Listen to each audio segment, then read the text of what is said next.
I think we got some newcomers here today. Some people I haven't seen before. What's your name? Veronica?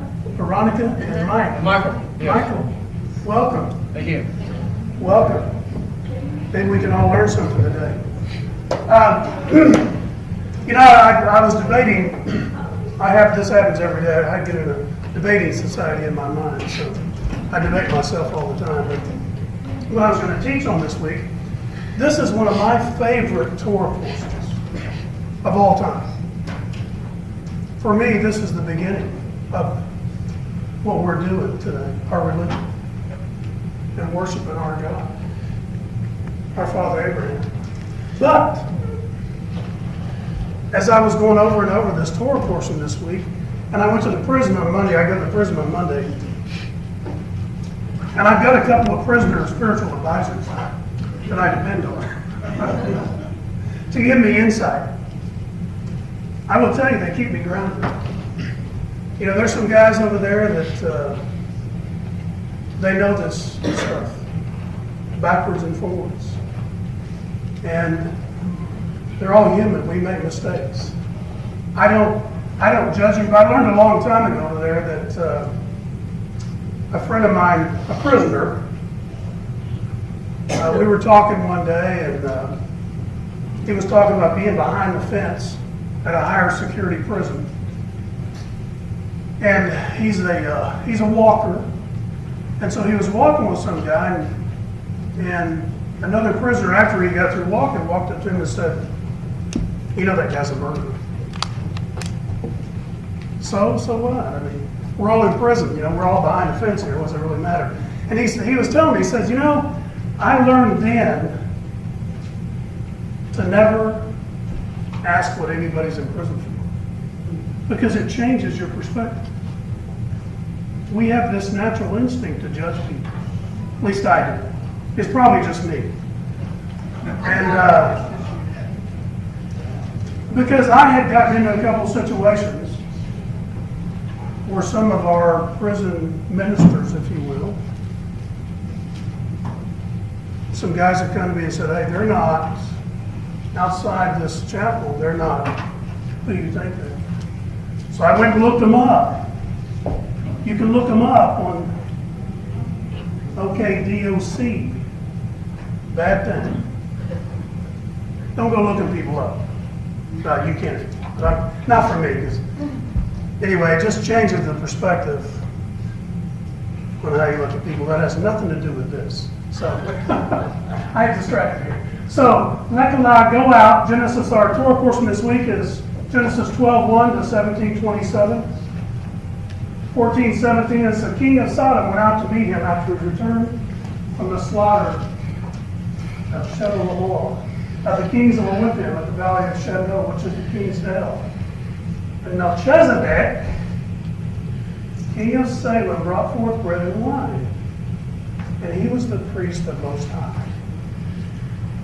And so, what struck me? I was praying this week about what to teach. You'll forgive me, I got to settle in here now.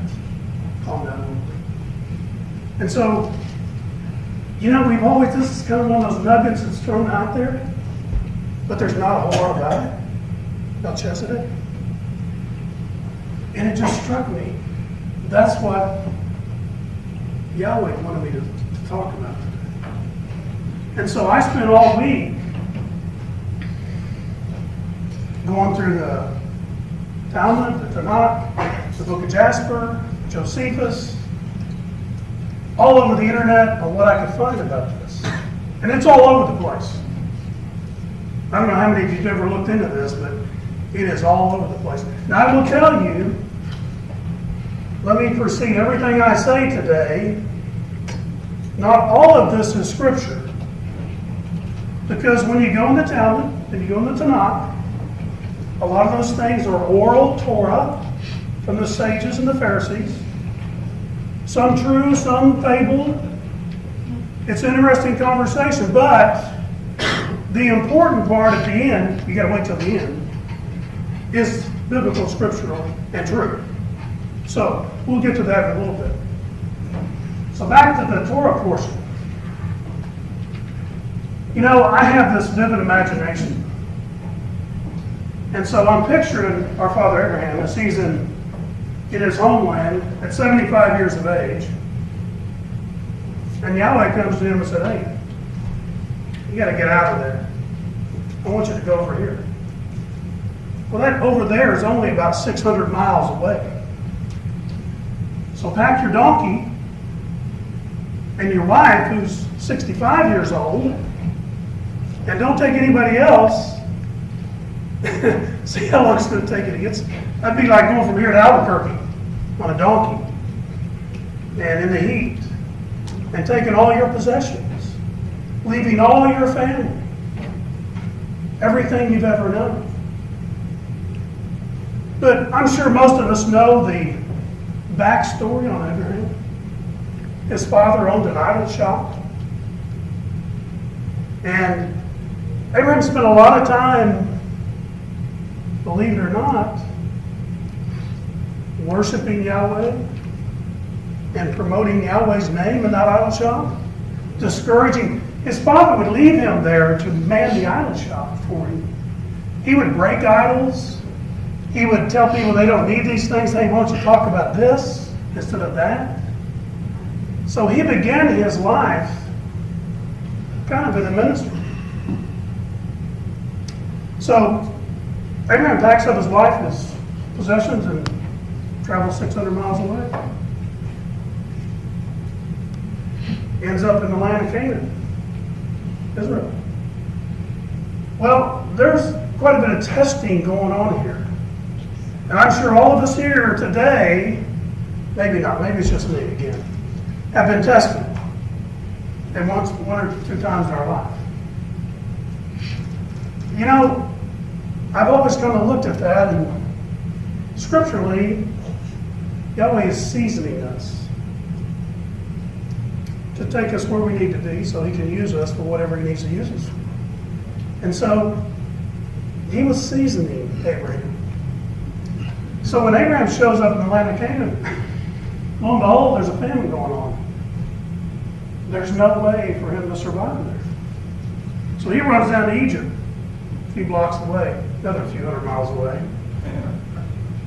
Spends a few weeks or months down there, says a few lies about his wife to the Pharaoh because he didn't want to be killed.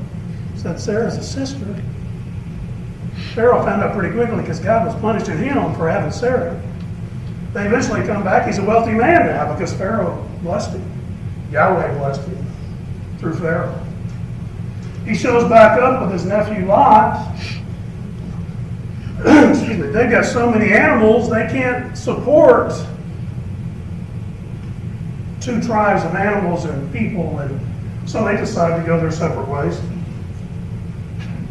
Well, Lot goes to Sodom and pretty quickly gets taken by some kings, and here we are. So Abraham goes down and rescues Lot. Slayed a few kings, went on a slave vacation, if you will. A slaycation. It's kind of what they do in Southwest Arkansas when they go deer hunting. They go slaycationing, slaying all the deer. Well, that's what Abraham did. He went out and slayed a few kings. And lo and behold, when he's coming back, Melchizedek, the king of Salem, welcomes him back. Oh, by the way, this guy here, he slayed, was his cousin. They're related.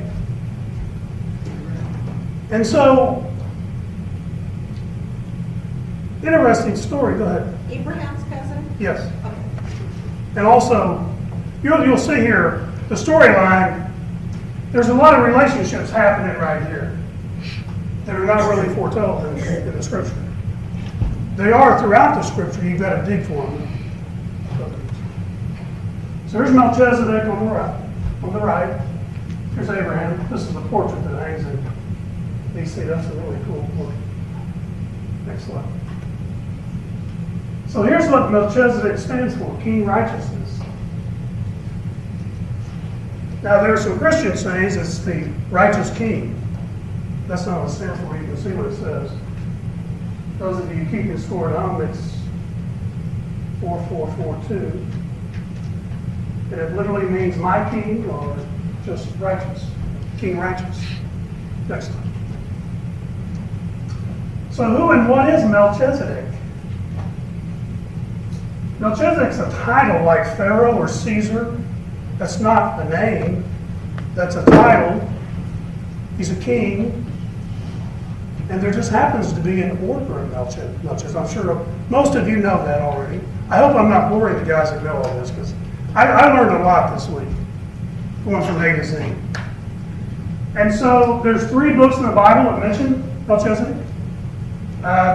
It's pretty sparse in the Old Testament, Genesis and Psalms. But Hebrews is where most of the information is. There's some other passages, we'll get there in a minute. So what's interesting about Melchizedek, when you're reading this Torah portion, and I've read this 1,000 times, you just kind of glance over that and kind of go on. Because it's just kind of thrown in there, just out of the blue. You just go, yeah, he's giving me bread and wine, he blesses it. What? Where'd that come from? What's that all about?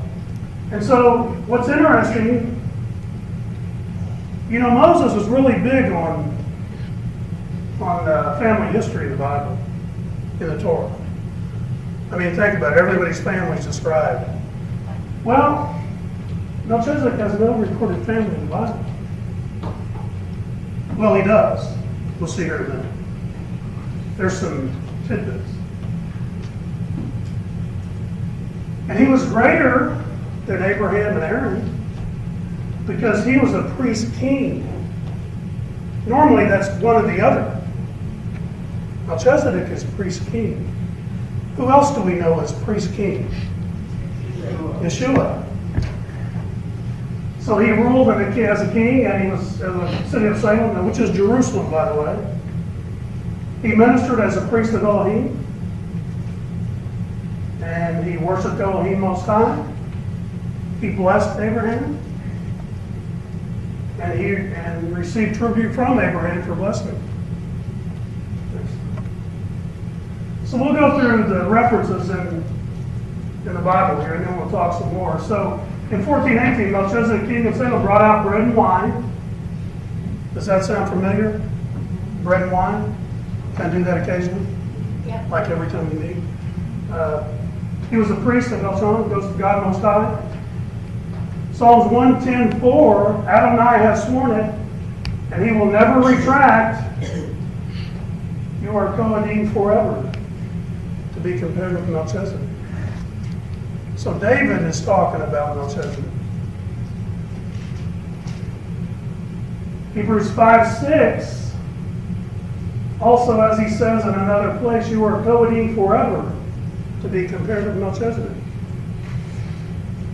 Hebrews 5:10, since he had been proclaimed by God as a Kohanim Gadol, to be compared with Melchizedek. Next. 6:20, where a forerunner has entered on our behalf, namely Yeshua, who has become a Kohanim, high priest, forever, to be compared with Melchizedek. 7:1, this Melchizedek, king of Salem, a Kohanim of God, Elohim, met Abraham on his way back from the slaughter of the kings and blessed him. We're back to the king of Salem, Jerusalem. Hebrews 7:6, but Melchizedek even thought he was not descended from Levi, even though he was not descended from Levi, took a tenth from Abraham. Also, he blessed him as the man who received God's promises. So Abraham is paying tribute to him by tithing with Melchizedek. It just seems so weird to me. I mean, we go through this Torah portion, and the more I dug into this one little verse, it has some really deep meaning. We're doing bread and wine, we're tithing, we're blessing people, but you're not from the tribe of Levi. So what priesthood are we talking about here? We're talking about Melchizedek, but we'll get to that here in a second. So 7:8, moreover, in the case of Cohen, the tenth is received by men who die, while in the case of Melchizedek, it is received by someone who is testified to still be alive. 17, as much as he was still in his ancestor Abraham's body when Melchizedek met him. 7:11, therefore it had been possible to reach the goal through the system of Cohen derived from Levi, since in connection with it the people were given the Torah. What need would there have been for another different kind of Kohanim? The one spoken of as to be compared with Melchizedek and not to be compared with Aaron. So we've got parallel priesthoods going on.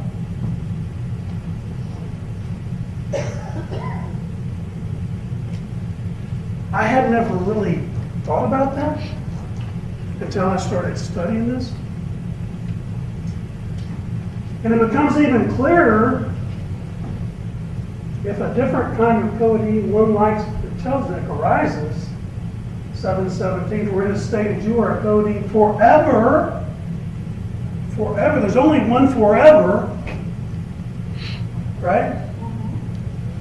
That never dies, to be compared to Melchizedek.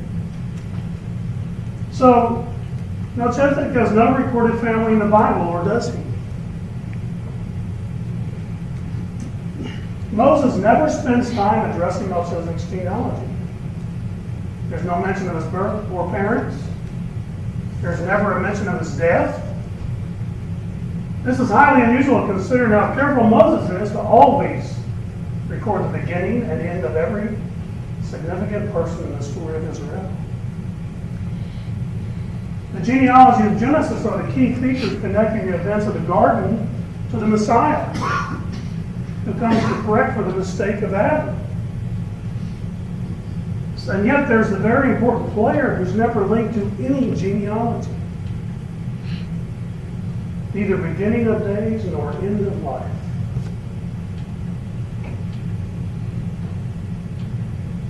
So before we consider who Melchizedek was, let's deal with one possibility. This is a possibility.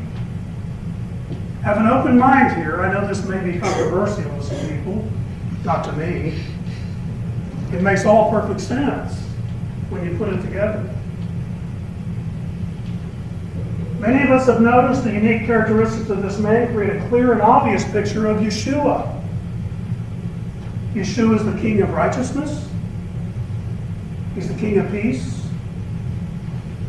Yeshua is both a priest and a king, something the priest under the Levitical law could not be. And though Yeshua was born a man, he had no beginning, since he existed from the beginning with the Father. And Yeshua will have no end. Now that he lives to the Father forever. So clearly Melchizedek is a picture of Yeshua, and the writer of Hebrews makes this very same point.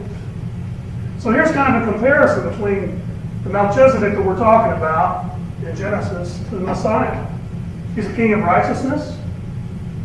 Messiah is the anointed king, Messiah, the Mashiach. He's the king of peace, the prince of peace. Priest of the Most High God, high priest of eternity. Excuse me, I'm still eating my dinner for the third time. Both king and priest. Both king and priest. No Torah genealogy. Messiah is the eternal word of God. Not the seed of Aaron. Messiah is from the tribe of Judah. He's greater than the Levite priest. Greater than the high priest in the altar of the tabernacle. He's based on a word of oath. Yeshua's eternal priesthood. Offered bread and wine, and we offer bread and wine. Pretty clear comparison. So here is the order Melchizedek describes as succession of priests. Each person in this order held the office for life. The next office holder received the office upon the death of the prior office holder. Each man who held the office inherited the title of Melchizedek, but that isn't his actual name.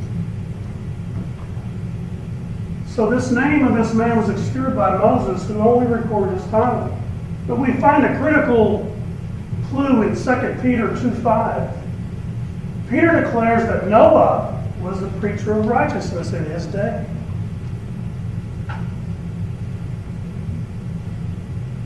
And spared not the old world, but saved Noah, the eighth person, a preacher of righteousness, bringing in the flood upon the world of the ungodly.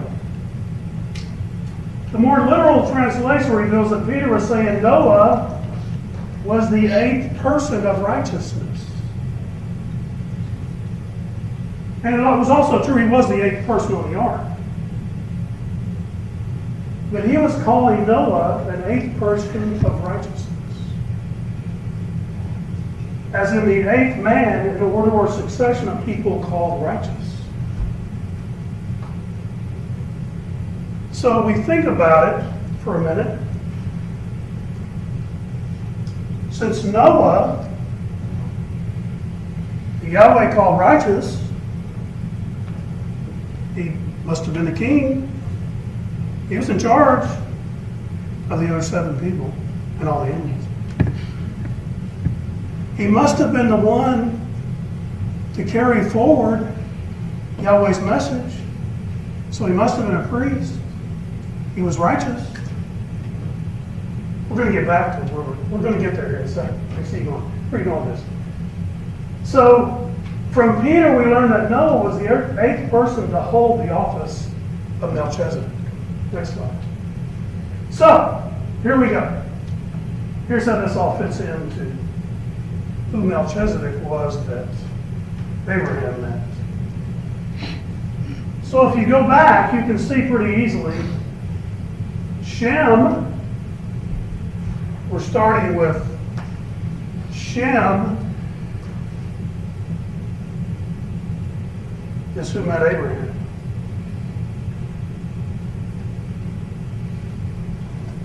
Shem inherited the position from his father Noah. Noah died. Shem took over. Noah inherited the position from his father Methuselah. Methuselah died during the flood, and Noah took over. And Methuselah inherited from Jared. Jared died, Methuselah took over. Jared inherited from Mahala. I don't know how you say that. Who said that? Mahala. Okay, I agree with you. He died and Jared took over. He inherited from Kenan. Kenan inherited from Enos. Enos inherited from Seth. And Seth inherited from Adam.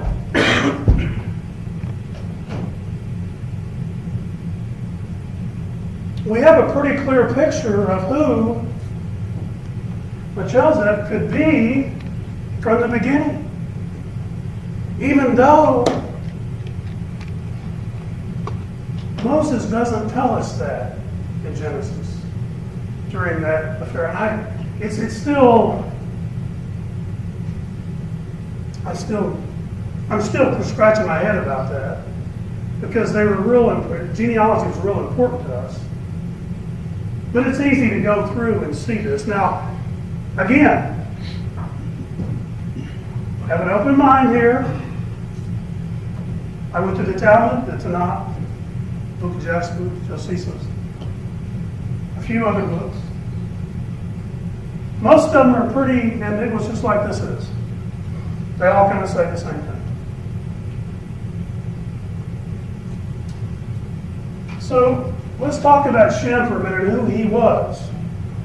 How could Shem become Melchizedek? And how did that all happen? He was really an extraordinary person. He was Noah's firstborn, right? No. Well, he was Noah's son, I'm sorry. Yeah, right. But he died. So Shem was Noah's son.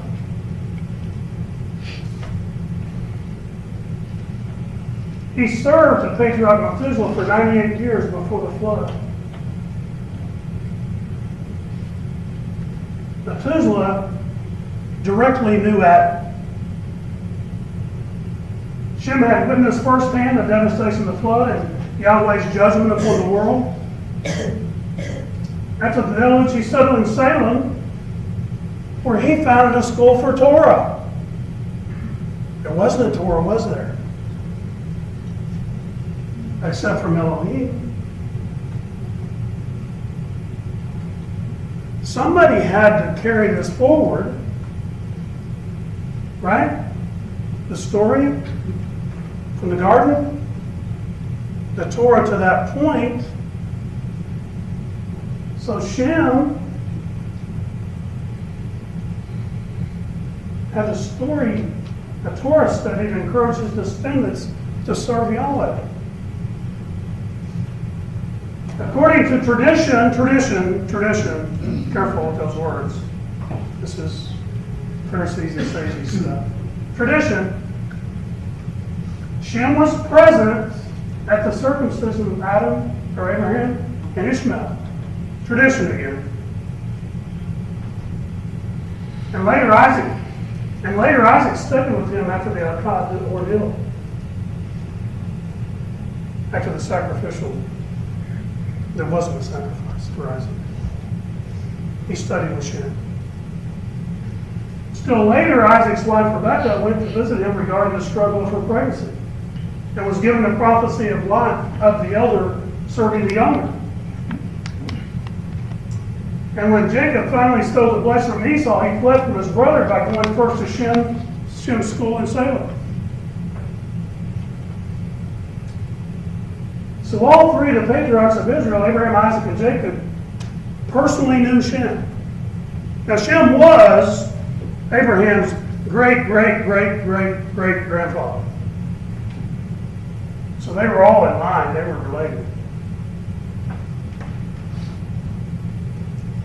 So Melchizedek was greater than Abraham and Aaron, the priest king.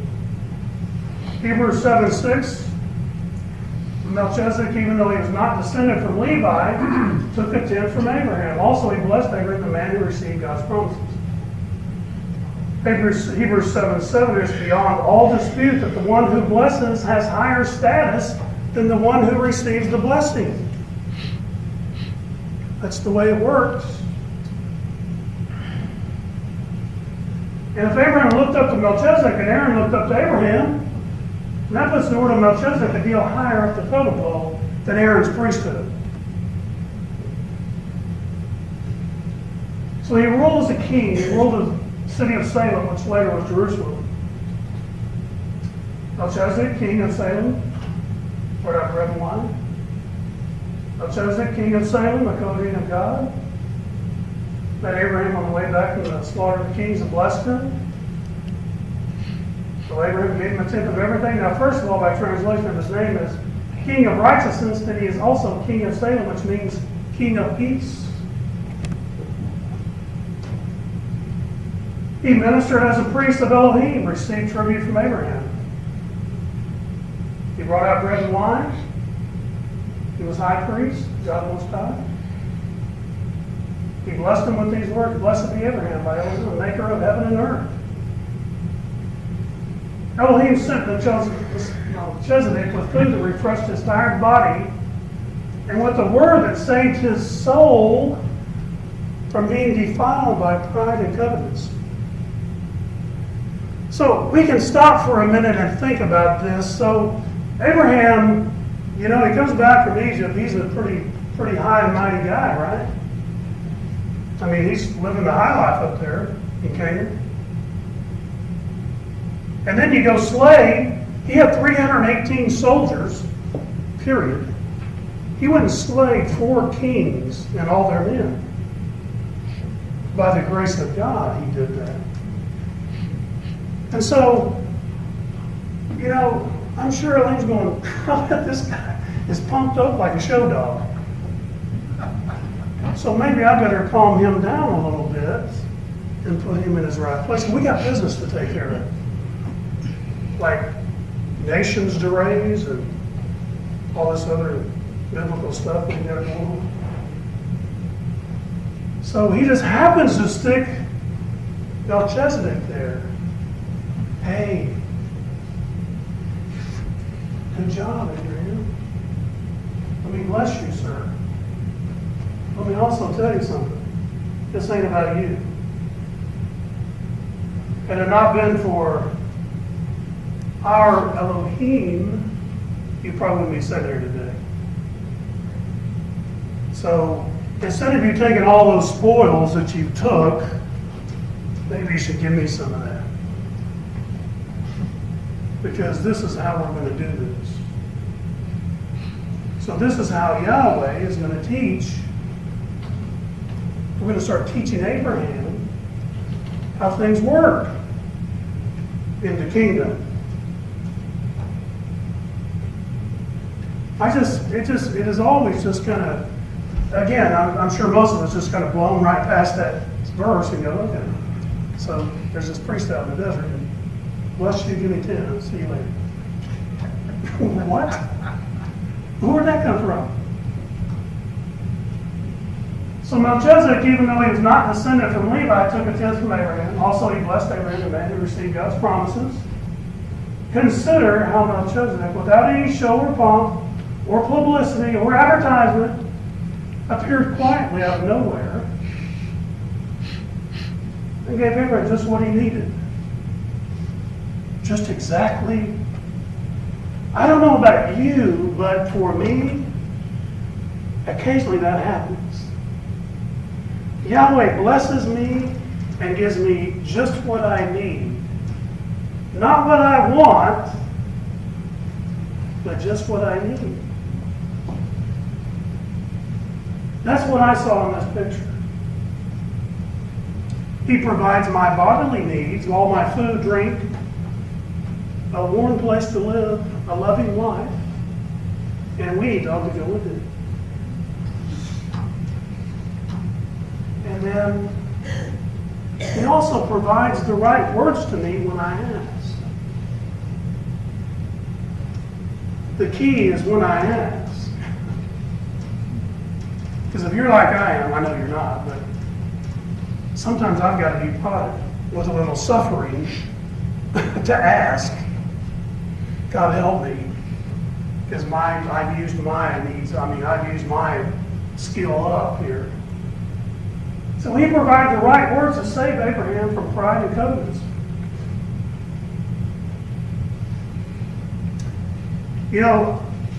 After going through this week, I so relate to these stories of Yahweh just all of a sudden intervening in our lives. I'm sure like me, you've all had challenges. Shirley, you've had challenges, haven't you? We've all had challenges. And then all of a sudden, when we're at our wits' end, we've exhausted everything we can do. Well, you're probably not like me. When I've exhausted everything I can do, I finally get on my knees and ask the one that can do it. And he does. Each and every time, he does.